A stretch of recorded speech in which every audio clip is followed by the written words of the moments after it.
Good afternoon, or good morning, or maybe even good evening, depending on what time you watch this video. Welcome back to the channel if you've been here before.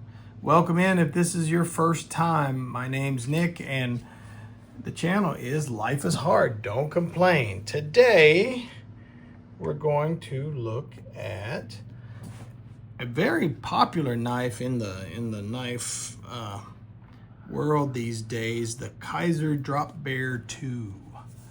This is, I've had several Kizers, more on the Kizer fixed blade side, etc. But action for you, Kizer. Chinese company. The designer of this knife was Azo, and we'll try to figure out some more about him. So, Kizer, innovation, respect, and sharing. Packaging. Dear customer, thanks for choosing our products. We have updated our packaging. Both the new and old packaging contain genuine products from our brand. We promise that although the appearance may change, the quality and trust you have in us remains the same. Thanks for your support and understanding. Here is the knife in the package and some Kizer, what else? Oh, Kizer cloth. If you need any help or to read the manual, please scan the QR code. So there's a QR code. I don't think I'll need the manual, but who knows? Here is the Action for Dreams, the Kizer Drop Bear with replacement Torx screws. Okay, cool. Let's put this back. And I'll put this over here. Let's look at this guy. So the Drop Bear 2 for the Kizer has something called a clutch lock. It's kind of just a crossbar lock.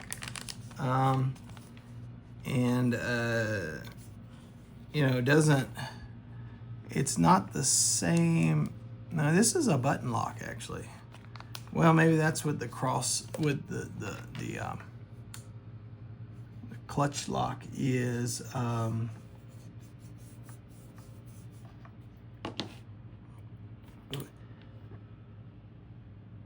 4-inch handle. Let's see how much this guy weighs. 3.03 ounces or 86 grams. Okay. Thumb studs, lanyard hole, reversible pocket clip. It's a Nitro-V blade. Nitro-V is a German steel. Is really, it's considered a budget steel, but it's nothing wrong with Nitro-V. I actually like it as a good steel. This blade has DLC diamond-like coating.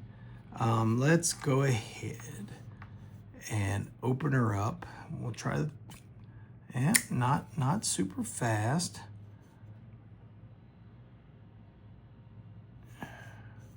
Just, we'll look at the blade length. The blade, it's not a big knife, you know. The cutting edge of the blade is about 2.5 inches.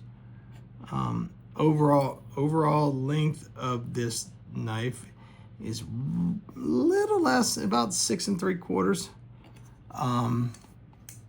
So that clutch lock, see, using the button to deploy, it's much snappier that way. Now it's a brand new knife, so the deployment will get better. So we have jimping at the very edge of the blade, on the tip. Jimping here. No real backspacer to speak of. Like we said, reversible pocket clip.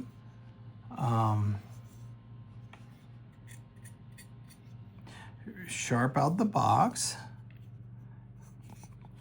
Ergonomic.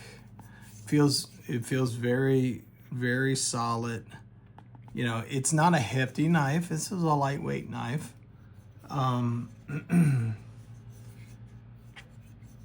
you know, some call this clutch lock a beefed up crossbar lock. You know, it's my first clutch lock, so I'm not sure yet. Some observations, for example, like this Torx, like this one is absolutely flush. This one you can feel it, and doesn't necessarily make me smile right there. Tiny finger choil, very shallow. You know, I could see why this guy is so popular. It's very clean lines, nice shape to it. Fits in the hand very well. No real chance of hot spots with that pocket clip. This knife is small enough to where it will, not including the pocket knife, it is about 3/8. No.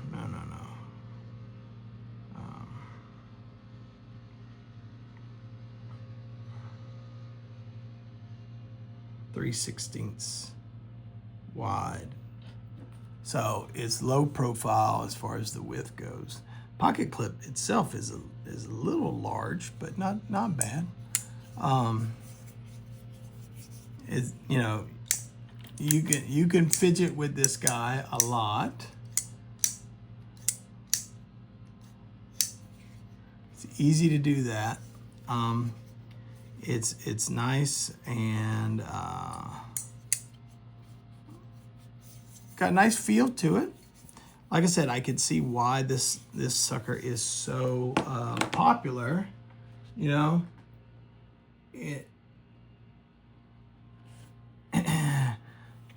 the Nitro-V blade is gonna last you. You know, it's interesting. Nitro-V blade is a corrosive resistant blade, you know. Then they add a diamond light coating on top of it. I don't know that that's absolutely necessary, but that's fine, you know. This knife, for the size of it, now fit and finish, I think it's very nice, very nice. I got a good price on this guy, but if you pay premium, you know, if you pay full MSRP, it's not a whole lot of knife for what you're getting. That's a personal preference. I like big overbuilt type knives. You know, I like this. You know, again, you hear me compare apple, pineapple, or apple, pineapple. You know, totally different thought processes going for putting this guy in my pocket versus that guy. And nothing wrong with that, but just different things.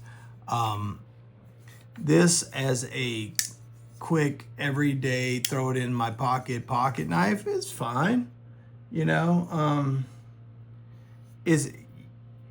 you're not going to be prying stuff open with this blade. You know, the drop point does make it a little stabby. You know, it's sharp enough that it'll be slicey. You know, the pros on this knife is it's very well done. It is it's a low profile knife, you know. What do you guys think? Do you have a Drop Bear? These are super popular and they sell out all the time. So, you know, are you on the fence about getting one? Did this video help you make that decision? Again, this is not a knife you're going to bet your life on. However, if you need a small, lightweight knife to carry with you, it fits the bill, you know. The pocket clip's reversible, but not the carry style. This is tip up only. If you're a tip down carry guy, this obviously is not the knife for you. Got the lanyard hole, you could do something with that as well. As I said, I think it's on ceramic ball bearings. The action's very smooth, super smooth. Nice little snap when you open it with some force. You know, this clutch lock is really secure, putting some good force on there, so you don't have to worry about hurting yourself, cutting yourself.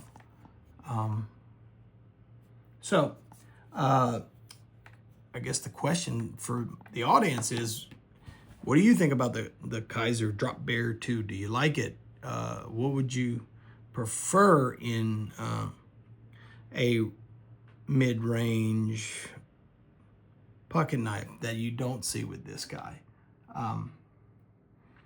You know, I think it's a fine knife, and I would throw it in my pocket just going to the grocery store or something like that,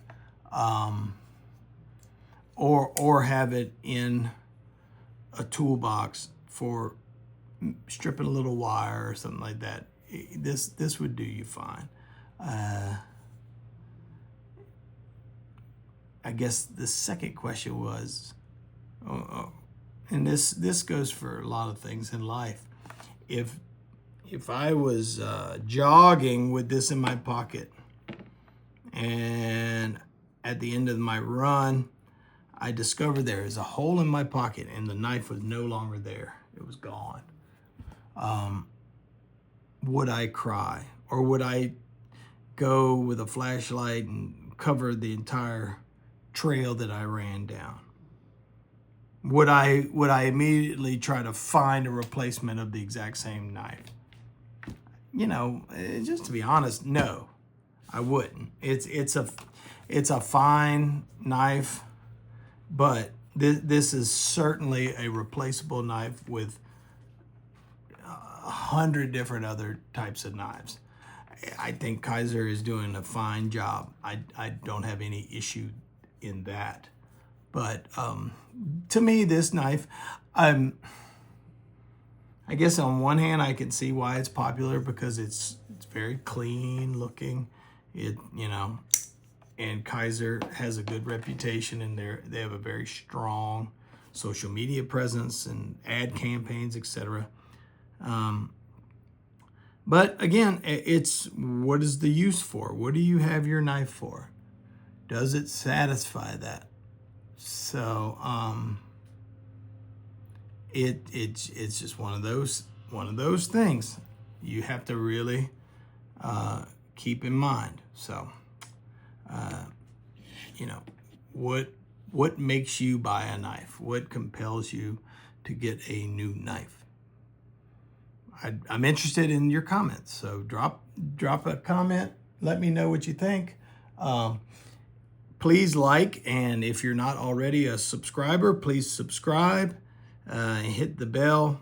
You know, still working hard to get 3 videos out a week if I can. So until then, until next time, remember, life is hard. Don't complain. Take care.